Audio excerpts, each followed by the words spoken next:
Shalom ibu-ibu sekalian, bersyukur kepada Tuhan Yesus Kristus yang telah mempersatukan kita dalam ibadah Komisi Wanita Unike dari tempat kita masing-masing. Mari kita mulai ibadah ini dalam doa. Bapa di surga, kami memuji Tuhan untuk kesempatan yang Tuhan berikan kepada kami beribadah secara online. Mohon Tuhan siapkan dan pimpin hati kami. Kiranya anugerah dari Allah Bapa dan kasih Tuhan Yesus Kristus serta persekutuan Roh Kudus menyertai kami sepanjang ibadah ini. Amin. Ibu-ibu terkasih dalam Tuhan Yesus, sekitar 5 bulan ini banyak aktivitas yang kita lakukan di rumah saja. Banyak hal suka dan duka terjadi. Ada peluang-peluang pelayanan yang Tuhan berikan untuk kita bisa saling mendoakan, saling menguatkan, dan terus berharap pada Tuhan. Melalui semua itu kita bisa melihat dan mengalami betapa Tuhan mengasihi kita. Ada sukacita saat kita taat dan setia dalam mengikut dan melayani Tuhan. Kita nyanyikan sukacita melayani sebagai ungkapan perenungan kita bahwa Tuhan sangat baik bagi kita. Bila ku renungkan kasih Tuhan.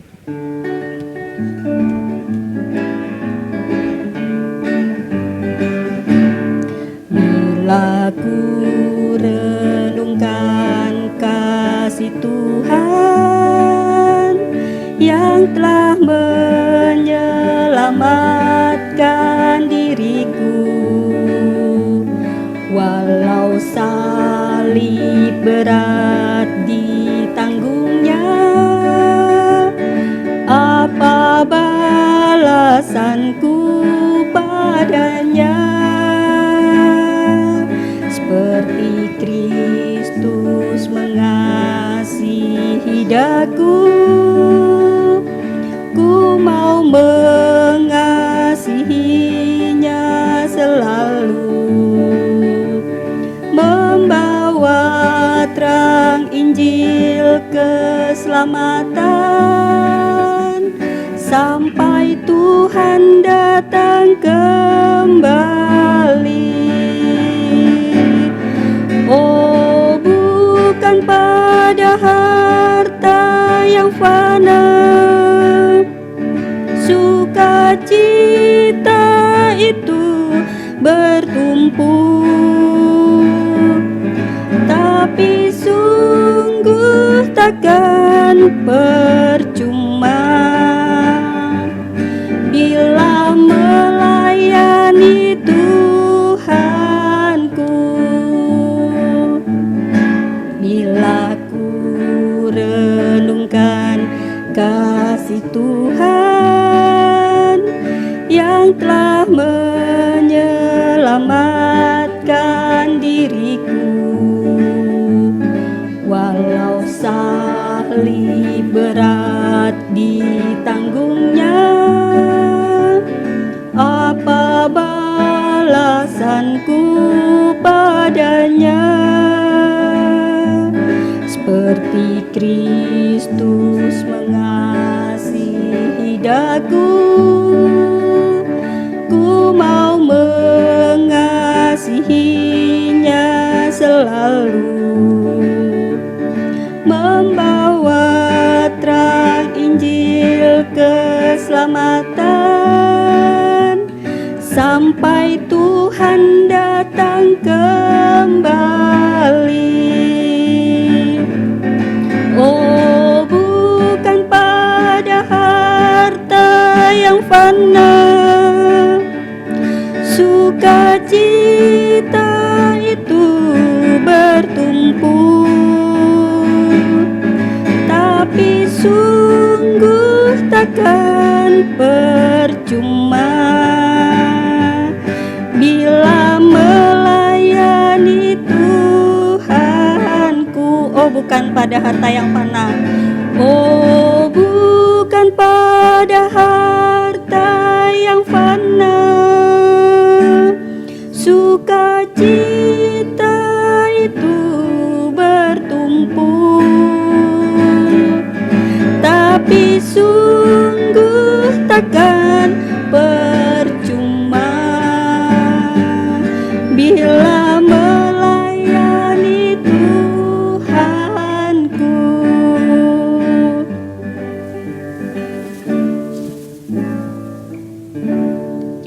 Sukacita kita tidak bertumpu pada harta yang fana, tapi sukacita kita adalah ketika kita mau melayani Tuhan dan bertumbuh dalam pelayanan itu. Saat ini kita akan mendengarkan firman Tuhan yang akan disampaikan oleh Bapak Pendeta Inje. Mendasari perenungan firman Tuhan, kita akan baca dalam 2 Timotius 3 ayat 16. Demikian firman Tuhan, segala tulisan yang diilhamkan Allah memang bermanfaat untuk mengajar, untuk menyatakan kesalahan, untuk memperbaiki kelakuan, dan untuk mendidik orang dalam kebenaran. Mari kita menyanyikan penuhkanlah bejanaku.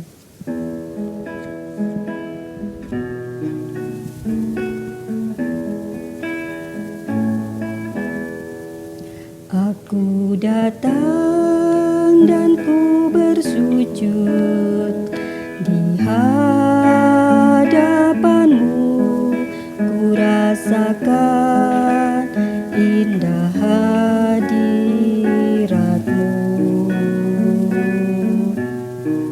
Telah ku buka mata hatiku dan seluruh jiwaku untuk ku nikmati firman-Mu. Firman-Mu yang kuasa untuk mengubah sikap hati. Firman-Mu yang tegakkan di saat ku terjatuh. Penuhkanlah bejanaku dengan air sungai-Mu.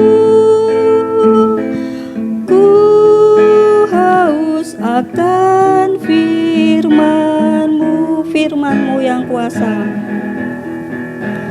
Firman-Mu yang kuasa untuk mengubah sikap hati.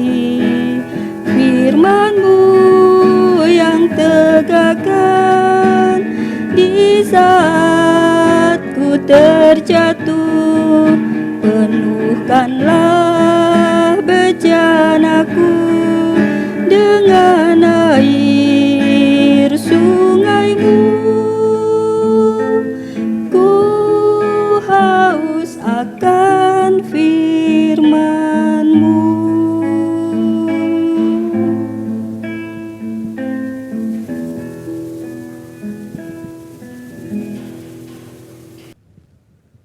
Salam sejahtera jemaat yang dikasihi oleh Tuhan. Hari ini kita mau bersama-sama membaca firman Tuhan dan belajar bagaimana bertumbuh sebagai penata layan yang dipercayakan oleh Tuhan. Mari kita sebelumnya berdoa terlebih dahulu. Bapa kami yang di surga, kami bersyukur karena Engkau begitu mengasihi kami.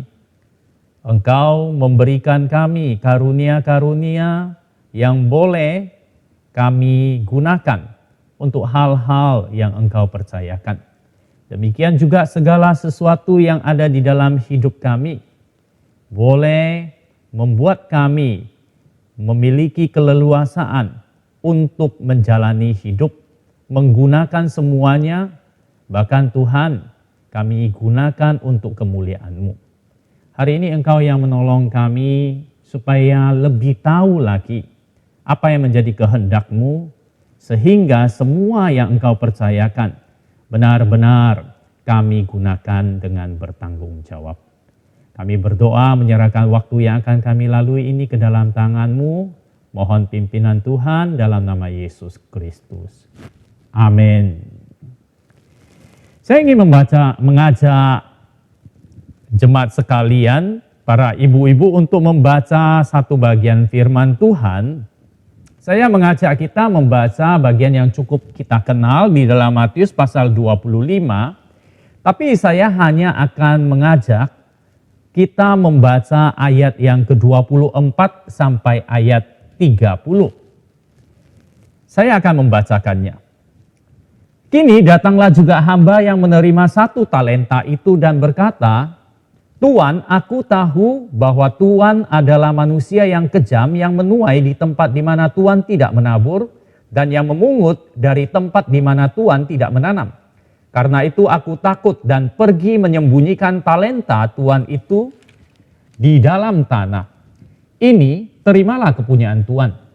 Maka jawab tuannya itu, hai kamu hamba yang jahat dan malas, jadi kamu sudah tahu bahwa aku menuai di tempat di mana aku tidak menabur dan memungut dari tempat di mana aku tidak menanam.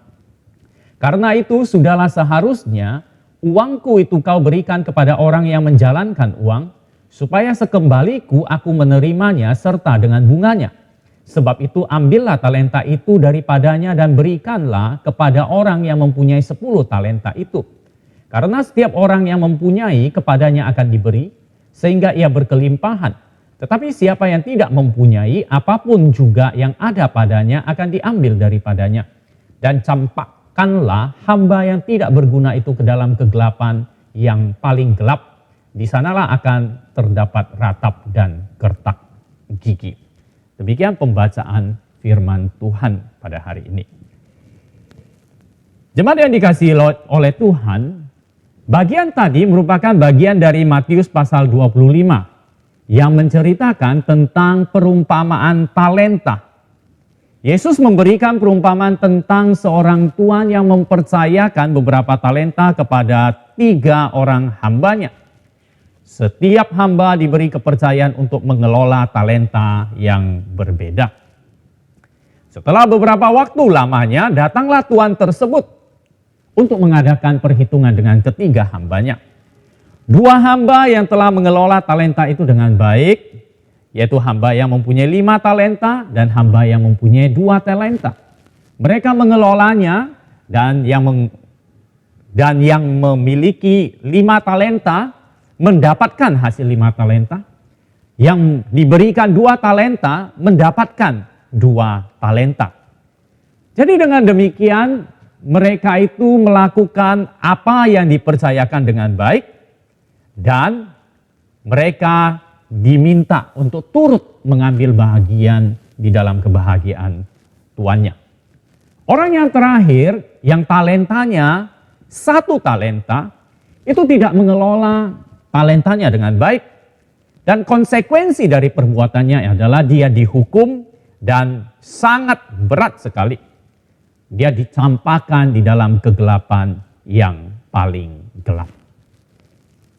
Gambaran talenta ini digambarkan oleh Tuhan Yesus untuk mengingatkan kita mengenai hubungan kita dengan Allah. Allah sebagai Tuhan yang memberikan kepercayaan, memberikan talenta, yang empunya pekerjaan. Dan kita sebagai manusia, hamba yang dipercayakannya. Apa yang diberikan Tuhan dalam talenta ini menggambarkan segala sesuatu yang kita miliki untuk kita kelola. Karena itu ada sebuah istilah yang disebut dengan penata layan. Penata layan itu berarti pekerjaan menata layani. Jadi dengan demikian penata layanan adalah mengelola semua yang ada, yang diberikan, yang dipercayakan oleh Tuhan kepada hambanya. Jadi hubungan dengan kita adalah Tuhan Yesus ingin menggambarkan kita ini adalah orang yang diberikan kepercayaan dalam mengelola bukan hanya harta saja, tetapi segala sesuatu yang ada yang kita miliki. Jadi dengan demikian ketika dikatakan tentang talenta bukan hanya bakat, ketika dikatakan talenta bukan hanya karunia, tetapi segala sesuatu yang kita punyai untuk kita gunakan sebagai bagian dari pelayanan kita. Lalu kalau dikatakan tentang penata layan, selalu dikaitkan dengan sesuatu pekerjaan atau sesuatu yang dilakukan dengan harus berkorban. Kita melakukan sesuatu sesuai dengan kepentingan dan keinginan tuannya. Sedangkan kita akan merasa sepertinya kita tidak akan mendapatkan apa-apa. Orang-orang bisa membayangkan begini, seperti seekor ayam yang menghasilkan telur, cuma diambil telurnya, sedangkan ayamnya tidak mendapat apa-apa. Atau orang-orang menggambarkan kalau kita sebagai penata layan, kita itu seperti sebatang lilin yang menyala memancarkan cahaya dengan mengorbankan diri kita. Jadi kalau kita melihat gambaran-gambaran itu, maka kita melihat penata layan seakan-akan adalah orang yang hanya bekerja, hanya orang yang memberikan sesuatu, memberikan manfaat, lalu orang yang dimanfaatkan. Pandangan ini sangat berbahaya sekali. Karena ketika kita merasa bahwa kita dimanfaatkan di dalam pelayanan, lalu kita merasa apa yang kita lakukan merupakan sebuah pengorbanan, maka kita bisa merasa putus asa, sia-sia. Ketika apa yang kita lakukan itu tidak sesuai dengan keinginan kita. Maksudnya adalah ketika kita melakukan hal yang dipercayakan, kita tidak mendapatkan sesuatu, maka kita merasa itu akan menjadi sia-sia. Di dalam dunia pada saat ini, dunia yang selalu menekankan timbal balik, selalu menekankan upah, selalu menekankan keuntungan, maka kita bisa disesatkan dengan pandangan yang demikian. Kita melakukan sesuatu, selalu kita pikirkan apa yang kita dapatkan. Demikian juga ketika kita menjadi orang Kristen. Ketika kita melayani, ketika kita dipercayakan, maka kita akan memikirkan apa sih yang menjadi upah saya. Mari kita kembali melihat panggilan kita sebagai orang percaya. Sebagai seorang Kristen, maka tugas kita adalah kita membawa akan kemuliaan, keindahan dari Kristus. Ketika kita melayani, maka bukan apa yang menjadi keinginan saya. Tetapi ketika saya melayani, maka pelayanan saya adalah mendatangkan Kristus kepada orang yang kita layani. Mendatangkan Kristus melalui apa? Sebenarnya melalui apa yang Kristus berikan kepada kita. Jadi apa yang Tuhan percayakan kepada kita, fokusnya bukan untuk kita. Tetapi kita gunakan dalam bentuk pelayanan kepada orang lain. Dengan demikian kita ketika melayani, maka kita menjadi berkat dan Tuhan itu baik. Kita bukan hanya memberi, tetapi kita juga diberkati. Tetapi kita harus berhati-hati. Jangan sampai ketika kita mendengar perkataan ini, maka konsep pelayanan kita itu terfokus kepada upah atau berkat-berkat yang kita terima. Harus dibedakan. Kita melayani bukan untuk mendapatkan berkat. Tetapi tidak bisa dipungkiri, ketika kita melayani, Tuhan akan memberkati kita. Dasar pelayanan bukan berdasarkan berkat yang akan kita terima, tetapi dasar pelayanan kita adalah berdasarkan berkat-berkat yang sudah kita terima.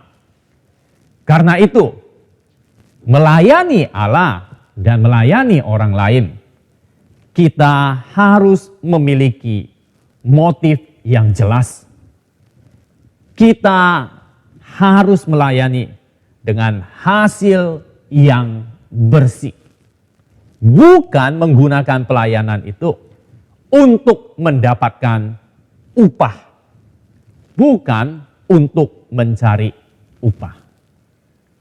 Seperti tadi saya katakan, Tuhan tidak akan membiarkan kita. Tuhan memperhatikan apa yang kita kerjakan. Sebenarnya di dalam pelayanan pun, Tuhan itu memberikan upah kepada kita. Apabila kita perhatikan firman Tuhan yang kita baca, maka kita mendapatkan sebuah kenyataan. Ada upah yang Tuhan berikan kepada kita secara tidak langsung. Dan itu sangat berguna sekali bagi kita. Yang pertama adalah ketika kita menjadi penata layan, melayani dengan baik, maka kita akan menjadi penata layan yang efektif. Ketika kita melakukan pelayanan, maka apa yang kita miliki itu kita gunakan. Di dalam menggunakan apa yang kita miliki itu, harus kita akui, sesuatu yang semakin lama kita kerjakan, itu akan menjadi sesuatu yang lebih mudah kita kerjakan, bahkan akan menjadi lebih cepat kita lakukan. Ketika kita melakukan pelayanan, maka itu akan seperti sebuah pisau yang kalau diasah, semakin digunakan, semakin diasah, akan menjadi semakin tajam. Mungkin ketika kita pertama melayani, kita bisa. Tetapi mungkin kita tidak tahu celahnya. Kita tidak tahu bagaimana menggunakannya lebih efektif. Tetapi setelah kita mencoba melayani, maka semakin hari kita akan semakin efektif. Misalnya kalau kita katakan kita mau memuji Tuhan. Kita merasa bahwa suara kita kurang baik. Tetapi ketika kita memiliki keinginan mau belajar, mau melayani baik dengan paduan suara maupun dengan menyanyi, singer dan lain sebagainya. Otomatis semakin kalau kita menyanyi, lalu kita memperhatikan apa yang kita lakukan, lalu kita memoles apa yang kita lakukan, itu semakin hari tentu kita akan semakin bertumbuh dan berkembang, bukan? Demikian juga untuk pelayanan yang lainnya. Apa yang kita miliki apabila kita gunakan, semakin gunakan, maka itu akan menjadi semakin efektif. Itu yang pertama. Yang kedua adalah ketika kita melayani, kita terus melayani, maka kita akan bertumbuh. Penata layanan kita itu akan menjadi semakin luas. Mari kita perhatikan di dalam firman Tuhan, katakan di dalam ayat yang ke-27 dikatakan, Tuhan menegur orang yang memiliki 1 talenta. Karena itu sudahlah seharusnya uangku itu kau berikan kepada orang yang menjalankan uang, supaya sekembaliku aku menerimanya serta dengan bunganya. Lalu sebab itu ambillah talenta itu daripadanya dan berikanlah kepada orang yang mempunyai 10 talenta ini.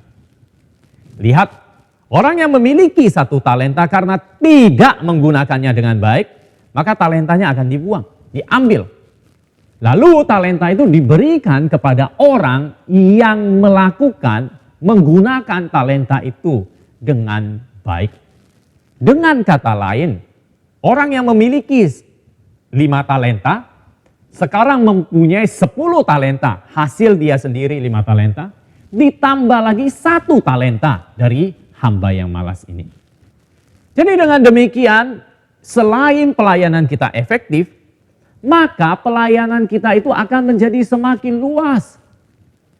Jadi bukan hanya 1 yang bisa kita kerjakan, tetapi Tuhan memberikan kesempatan kepada kita untuk melihat pelayanan lain yang masih bisa kita lakukan. Jadi semakin hari akan semakin banyak. Memang harus diakui kadang-kadang orang-orang melihat pelayanan itu sebagai sesuatu yang melelahkan. Semakin banyak pelayanan semakin capek. Tetapi ingat, ketika Tuhan mengatakan ini, Tuhan jelas mengingatkan kita. Lihatlah pelayanan itu sebagai kesempatan yang Tuhan berikan. Melayani Tuhan semakin banyak yang bisa kita lakukan, maka lihatlah itu sebagai anugerah. Jangan menekankan itu sebagai beban, bersungut-sungut, dan mengomel. Hal itu bisa kita lakukan apabila kita benar-benar mengerti. Kita mengasihi Tuhan. Sehingga ketika Tuhan memberikan lebih banyak yang bisa kita kerjakan, maka kita semakin bersuka cita. Saya ingat sekali waktu kecil ketika dipercayakan untuk membantu guru mengambil buku di kantornya, maka itu merupakan sebuah kegembiraan, sebuah sukacita. Mengapa? Ketika guru memanggil kita untuk pergi ke kantornya, mengambil buku, mengambil hasil PR lalu dibagikan ke teman-teman. Itu menunjukkan bahwa kita dipercayakan untuk melakukan hal itu. Tidak semua murid yang disuruh untuk melakukan itu. Itu kebanggaan. Demikian juga ketika kita semakin dipercayakan oleh Tuhan untuk melakukan pelayanan, maka kita harus melihat itu sebagai kebanggaan bagi diri kita. Kita bukan hanya mengeluh semakin banyak, tetapi lihatlah sebagai bentuk kita boleh melayani Tuhan. Itu yang kedua. Yang ketiga adalah ketika kita melayani, maka kita akan menjadi semakin seperti Kristus. Ingatlah, di dalam kehidupan kita sebagai orang percaya, maka Tuhan selalu mengingatkan kita, kita ini sudah ditebus dan hidup kita adalah untuk menjadi semakin seperti Kristus menurut gambarnya. Karena itu ketika kita melayani, maka kita menyerupai Tuhan yang melakukan pelayanan. Tuhan ingin kita melayani. Kita melihat ketika Tuhan Yesus datang ke dunia ini, bukankah dengan hati yang penuh belas kasih, Dia melayani orang-orang yang ada di sekelilingnya. Dan Dia ingin kita mencontohi Dia. Kita melayani, maka kita seperti Kristus di dalam kehidupan pelayanan kita. Karena itu berkat yang Tuhan berikan kepada kita sebagai penata layan. Kita melayani, maka kita akan bertumbuh. Kita melayani, maka kita akan semakin diberkati oleh Tuhan. Mari kita semakin giat di dalam pelayanan kita. Apa yang bisa kita lakukan, mari kita kerjakan. Tuhan memberkati kita. Amin. Bapa kami yang di surga, tolong kami untuk memanfaatkan semua apa yang Engkau berikan kepada kami. Tuhan, buka mata kami sehingga kami tahu apa yang harus kami kerjakan. Jangan biarkan kami terpengaruh hanya melihat upah sehingga kami terjebak dan tidak menggunakan apa yang seharusnya yang Engkau inginkan. Tolong setiap kami Tuhan, dan biarlah kami boleh menikmati pelayanan kami dengan berdasarkan kasih kepada Engkau. Ingatkan kami, dengan melayani maka kami boleh bertumbuh. Dengan melayani maka kami boleh semakin dipertajam, semakin efektif, semakin luas, bahkan kami semakin seperti Kristus. Tolong kami Tuhan, berkati kami. Kami memohon kepadamu dalam nama Yesus Kristus. Amin. Tuhan memberkati kita semua. Selamat bertumbuh dalam pelayanan.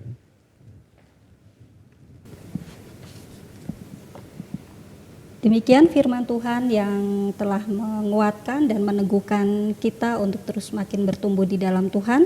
Terima kasih untuk Bapak Pendeta Ince yang telah menyampaikan kebenaran firman Tuhan.